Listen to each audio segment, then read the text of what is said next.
আমি যেটা বলতে চাই সেটা যে এই দেশের মানুষকে সবসময় তার অধিকারের জন্য সংগ্রাম করতে হয়েছে, লড়াই করতে হয়েছে, প্রাণ দিতে হয়েছে, কিন্তু শেষ পর্যন্ত যে আশা আকাঙ্ক্ষা নিয়ে মানুষ লড়াই করেছে সেটা সম্পূর্ণভাবে কখনোই অর্জন করা সম্ভব হয়নি। মিডিয়ার সঙ্গে আমার সম্পর্ক দীর্ঘকালের, প্রেস ক্লাবে বহুবার গেছি, একবার রাতে আটকও হয়েছিলাম, কোন রকমের প্রাণে বেঁচে আসা আর কি। জেলে যখন ছিলাম তখন পাড়া করে মাহমুদ ভাইয়ের সঙ্গে আমরা কবিতা পড়তাম, সেটা খুব একটা সুন্দর মুহূর্ত ছিল। এটা নিয়েও মাহমুদ ভাইয়ের সঙ্গে তর্ক হতো, মাহমুদ ভাই আমাদেরকে ব্লেম করছেন, বকা দিতেন। আমি তাকে একটা কথা বলতাম, বিএনপি তো কোনো বিপ্লবী দল নয়, বিএনপি একটা it's a party of liberal democracy. শহীদের স্ত্রী, শহীদের মা, সন্তানেরা যখন এখানে দাঁড়িয়ে কথা বলছে তখন নিজেকে খুব অপরাধী মনে হয়। হাই কিছুক্ষণ আগে বলছিল যে রাষ্ট্র কি জবাব দেবে, রাষ্ট্র তো রাষ্ট্রই, রাষ্ট্র সবসময় তার প্রয়োজনে তার জায়গা করে, জায়গা নিয়ে দিয়ে থাকে, আমরা কি জবাব দেবো? তো আমার খুব খারাপ লাগে। আমি আমার ব্যক্তিগত অনুভূতির কথা বলছি। আমি যখন দেখি যে কতগুলো বিষয় নিয়ে মানুষকে বিভ্রান্ত করার চেষ্টা করা হয়, তার মধ্যে একটু জিলাই সনদ নিয়ে অসম সাহসিকতার সঙ্গে তার কলম ধরেছেন এবং অমানবিক নির্যাতন সহ্য করেছেন আমাদের সকলের প্রিয় সম্পাদক মাহমুদুর রহমান। মঞ্চে উপস্থিত আছেন আমাদের জুলাই অভ্যুত্থানের শহীদ জননী, স্ত্রী, সন্তানেরা এবং সম্মানিত আলোচক বৃন্দ, সম্মানিত সাংবাদিক ভাইয়েরা, আসসালামু আলাইকুম। আসলে এই অনুষ্ঠানগুলোতে আসতে আমি চাই না, কারণ দীর্ঘকাল ধরে, প্রায় 15-16 বছর ধরে আমাদের গণতন্ত্রের জন্য সংগ্রাম করতে গিয়ে, ন্যায়ের পক্ষে কথা বলতে গিয়ে, দেশের স্বাধীনতা সার্বভৌমত্বের পক্ষে কথা বলতে গিয়ে আমাদের অনেক প্রাণ চলে গেছে, অনেকে গুম হয়ে গেছে। এবং এই জুলাই মাসে আমাদের প্রায় 1000-2 ছাত্র, শ্রমিক জনতা প্রাণ হারিয়েছে। এই অনুষ্ঠানগুলোতে যখন তাদের পরিবারের সদস্যরা আসেন, তখন যে হৃদয় বিদারক একটা দৃশ্যের সৃষ্টি হয়, যেটা আমাদের পক্ষে মেনে নেওয়া বেশ কষ্টকর হয়। আমার মনে আছে যেদিন তত্ত্বাবধায়ক সরকারের বিধান বাতিল হলো, সেদিন মাহমুদুর রহমান সাহেব তার পত্রিকায় লিখেছিলেন, সম্ভবত সেই দিন তার পরের দিনই, যে ফ্যাসিস্টদের পদধ্বনি পাওয়া যায়, ফ্যাসিবাদের পদধ্বনি পাওয়া যায়। ব্যাপারটা সত্যি হয়েছিল। দীর্ঘকাল আওয়ামী লীগের ফ্যাসিবাদ সরকার তাদের নীল নকশাকে সফল করার জন্যে, একদলীয় একটা শাসন ব্যবস্থা চাপিয়ে দেওয়ার জন্যে বাংলাদেশের সমস্ত গণতান্ত্রিক প্রতিষ্ঠানগুলোকে ধ্বংস করে দিয়েছিল। ওটা করতে গিয়ে তারা নির্মম হাতে গণতন্ত্রের পক্ষের শক্তিগুলোকে হত্যা করছিল, বিনষ্ট করে দিচ্ছিল। আমরা সবাই জানি। বারবার এই কথাগুলো বলার কথা এই জন্য দরকার যে আমাদের স্মৃতি যেন লুপ্ত না হয়, আমরা ভুলে না যাই যে তারা আমাদের দেশের, আমাদের গণতন্ত্রের, আমাদের সন্তানদের ভবিষ্যতের এই ক্ষতিটা তারা করেছে। লম্বা সংগ্রাম, লম্বা যুদ্ধ। প্রকৃতপক্ষে আমরা এই সংগ্রাম লড়ছি 1971 সালের পর থেকে।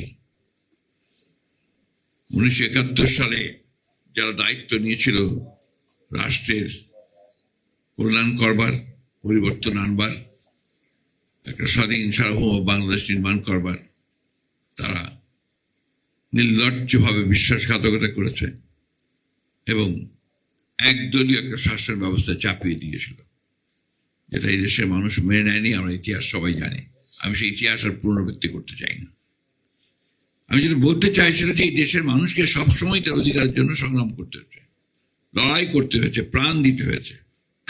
কিন্তু শেষ পর্যন্ত যে আশা আকাঙ্ক্ষা নিয়ে মানুষ লড়াই করেছে সেটা সম্পূর্ণভাবে কখনোই অর্জন করা সম্ভব হয়নি।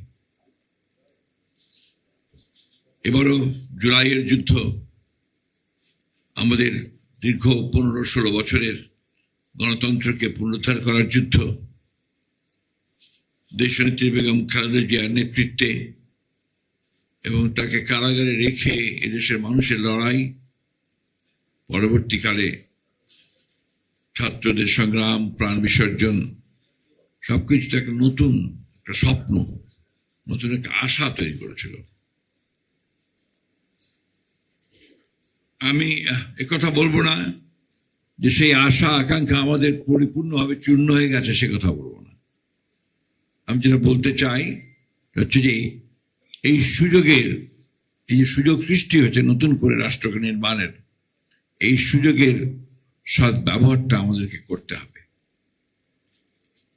আমরা নির্বাচন হয়েছে, ফ্যাসিবাদ পালিয়েছে, নির্বাচনের মধ্য দিয়ে আমরা একটা গণতান্ত্রিক সরকার পেয়েছি।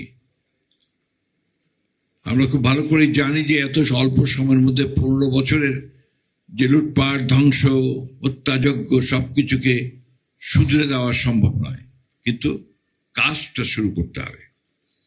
আমার বিশ্বাস এই কাজটা শুরু হয়েছে। হয়তো অনেক অপূর্ণতা রয়েছে, অসঙ্গতি রয়েছে, কিন্তু কাজটা শুরু হয়েছে।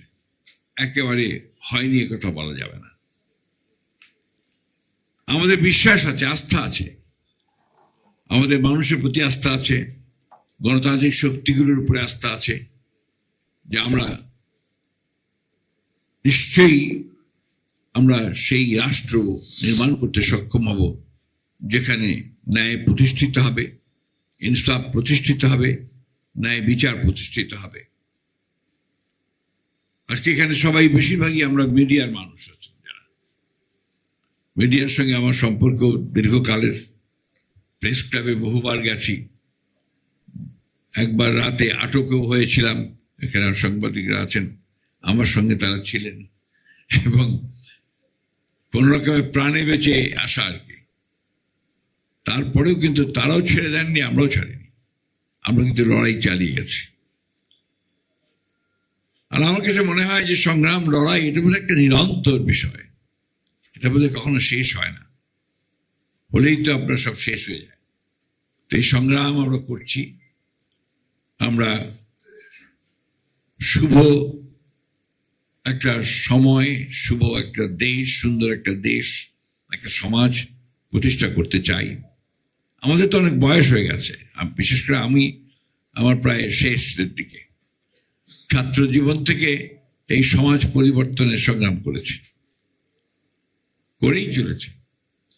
মাঝে মাঝে হতাশা আসে, কিন্তু আবার মাঝে মাঝে ফিরে আসি এবং মনে হয় যে মানুষকে অবিশ্বাস করা উচিত নয়, আস্থা রাখা উচিত। সে আস্থার মধ্যে দিয়ে এগিয়ে যাওয়াতে আমি বিশ্বাস করি। আমাকে অনেকেই আপনারা বলেন যে স্যার তো একটু সময়, আমাকে অনেকেই স্যার বলেন তো, যে স্যার সুযোগ পেলে একটু কবিতা টবিতা বলে। That's true. আমার কাছে মনে হয় যে কবিতা বলতে পারলে নিজেকে একটু শান্তি পাই। জেলে যখন ছিলাম তখন পাড়া করে মাহমুদ ভাইয়ের সঙ্গে আমরা কবিতা পড়তাম। সেটা খুব একটা সুন্দর মুহূর্ত ছিল। তর্ক হতো, বিতর্ক হতো, কবিতা হতো। তো মনে হতো যে সামনে কিছু একটা আছে, আশা ছিল। জেলের মধ্যে অনেকেই ছিলেন আমাদের সঙ্গে মৌলানা নিজামী সাহেব ছিলেন, আমাদের সঙ্গে আমাদের কামরুজ্জামান ভাই ছিলেন, আবুল কাসেম সাহেব ছিলেন, আতাহার আলী সাহেব, আজহার আলী সাহেব ছিলেন, আমাদের মোল্লা আপনার আব্দুল কাদের মোল্লা ভাই ছিলেন। অনেকে আছেন, অনেকে চলে গেছেন। পিন্টু ভাই ছিলেন, আপনার জাকুল হায়দার ছিলেন, আমাদের হান্নান শাহ সাহেব ছিলেন, কর্নেল অলিও ছিলেন কিছুদিন আমাদের সঙ্গে, অনেকেই ছিলেন, অনেকে, হাজার হাজার। আর ছেলেরা তো হাজার হাজার ছিল। বিএনপি নেতাকর্মীদের বিরুদ্ধে ৬০ লক্ষ নেতাকর্মী, তারা, এটা বোধহয় কোনো গণতান্ত্রিক পার্টির মোট আসামির সংখ্যা ছিল ৬০ লক্ষ মিনিমাম, আর মামলা ছিল ১০০ লক্ষের ওপরে।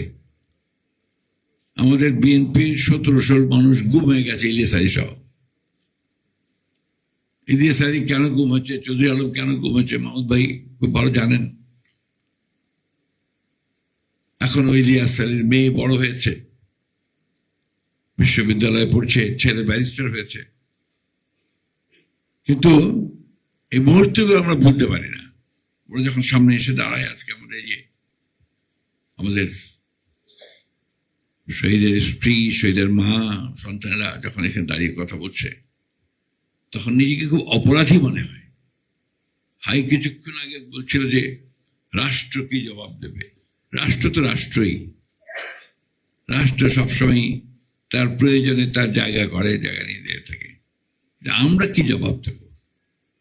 আমরা কিছুক্ষণ আগে আপনারাই বলছিলেন যে মিডিয়ার মানুষেরা, আমরা ওটা দেখতে চাই না। সেই তোষামদি, মোসাহেবি, এই জিনিসটা আর দেখতে চাই না। দুর্ভাগ্যজনকভাবে ওটাই আবার দেখতে হয়। রাজনীতিতেও একই ঘটনা ঘটে, আপনার আমলাতন্ত্রে একই ঘটনা ঘটে। Something is wrong somewhere. আমরা কেন এরা জাতিগতভাবে আমরা বেরিয়ে আসতে পারছি না এখনো, কেন জানি না।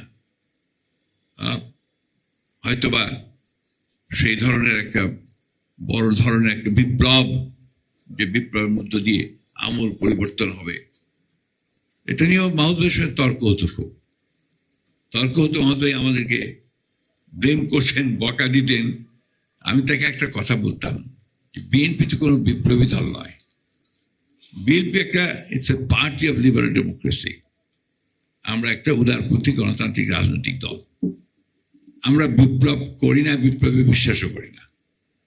আমরা নির্বাচন করব, নির্বাচন করে রাষ্ট্র ক্ষমতায় যাওয়ার চেষ্টা করব। যদি যেতে পারি তাহলে সেখানে জনগণের কল্যাণের জন্য কিছু কাজ করার চেষ্টা করব, ১৯ দফা দিয়ে, ৩১ দফা দিয়ে, এই সমস্ত করে। এখন আমরা কিছু কমিটমেন্ট আছে আমাদের, সেই কমিটমেন্টের মধ্যে ৩১ দফা বাস্তবায়নের কমিটমেন্ট আছে, জুলাই সনদ স্বাক্ষর করেছি, সেটা বাস্তবায়নের কমিটমেন্ট আছে। আমরা চেষ্টা করছি এগুলোকে পুরোপুরি বাস্তবায়িত করবার জন্য। তো আমার খুব খারাপ লাগে, আমি আমার ব্যক্তিগত অনুভূতির কথা বলছি। আমি যখন দেখি যে কতগুলো বিষয় নিয়ে মানুষকে বিভ্রান্ত করার চেষ্টা করা হয়, তার মধ্যে একটি হচ্ছে জুলাই সনদ নিয়ে। জুলাই সনদ আপনারা বের করুন, যেটা স্বাক্ষরিত সব রাজনৈতিক দলের, যেটা এগ্রিড, সেখানে কিন্তু পরিষ্কার করে বলা আছে যে বিষয়গুলোতে আমরা একমত হতে পারছি না, রাজনৈতিক দলগুলো, তারা যদি নির্বাচনের মধ্য দিয়ে রাষ্ট্র পরিচালনার দায়িত্ব যায়, তাহলে তাদের ম্যানিফেস্টো অনুযায়ী তারা কাজ করবে। এই বিষয়টা কিন্তু আমরা পুরোপুরি কেন জানি না অ্যাভয়েড করে যাচ্ছি। এই বিতর্কগুলো অবসান হওয়া উচিত, সেটা আলাপ আলোচনার মধ্যেই হতে পারে নিঃসন্দেহে। আমি মনে করি সংসদে সুযোগ এসছে, একটা আপনার কমিটিও তৈরি করা হয়েছে। বিরোধী দলের আমার আহ্বান থাকবে যে তারা আসবেন, এই কমিটিতে যোগ দেবেন এবং সংবিধানের যে বিষয়গুলো পরিবর্তন করা দরকার সেই পরিবর্তন করার তারা সহযোগিতা করবেন। আন্দোলন তো আমরা বহু করেছি, বহু, এবং রক্তও বহু দিয়েছি। সেই একেবারে আমি তো বলি যে আমরা ৪৬ সাল, তারও আগে থেকে, ৪০ থেকে, তিতুমিরের সময় থেকেই তো যুদ্ধ করছি, লড়াই করছি। তো আমরা এবার দেখি না আলোচনার মাধ্যমে পার্লামেন্টের মধ্যে একটা বিষয় আমরা আর পৌঁছাতে পারি কিনা। এটাই আমার আহ্বান, এটাই আমার ইচ্ছা। আমার এই শেষ বয়সে আমি এটাই দেখতে চাই যে আমরা আলোচনার মাধ্যমে এমন একটা জায়গায় পৌঁছি যেখানে অন্তত অন্তত কিছুটা হলেও আমরা আমাদের পরবর্তী প্রজন্মকে বলতে পারবো যে আমরা তোমাদের জন্য একটা ব্যবস্থা তৈরি করেছি, যেখানে তোমাদেরকে আর মারামারি কাটাকাটি প্রাণ দিতে হবে না, জান দিতে হবে না। এই বিষয়গুলো আমরা চিন্তা করতে পারি, কিন্তু সবকিছু একেবারে নিগেট করে দেওয়া, এখান থেকে বোধহয় বেরিয়ে আসা উচিত, আলোচনার মধ্যে যাওয়া উচিত, আলোচনার মধ্যে দিয়ে কাজ করা উচিত বলে আমি মনে করি। আমি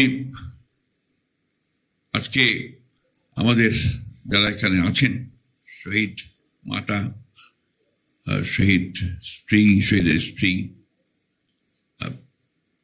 তাদের প্রতি তো আমাদের আসলে দায়িত্ব অনেক, কাজও অনেক। আমি ধন্যবাদ জানাতে চাই যে আমাদের মাহমুদুর রহমান ভাই তার উদ্যোগ নিয়েছেন, কাজ করছেন। সরকারের তরফ থেকেও কিছু কিছু উদ্যোগ আছে, হয়তো একেবারে অপ্রতুল, তারপরেও সেই চেষ্টা করা হচ্ছে। আমরা চেষ্টা করছি যাতে দ্রুততার সঙ্গে আরো বেশি করে এই সমস্যাগুলোর সমাধান করা যায়, অর্থাৎ তাদের কাছে অন্তত দাঁড়ানো যায়, তাদের সামনে একটু ব্যবস্থা করার জন্য। আমি বক্তব্য বাড়াবো না, শুধু এইটুকু বলতে চাই, সবশেষে কথা বলতে চাই যে হতাশ হওয়ার কোনো কারণ নেই। কারণ মানুষ পারে, বাংলাদেশের মানুষও পারে, পরিবর্তন আনতে পারে, সে পরিবর্তন আসবে বলেই আমি বিশ্বাস করি। ধন্যবাদ সকলকে। আসসালামু আলাইকুম।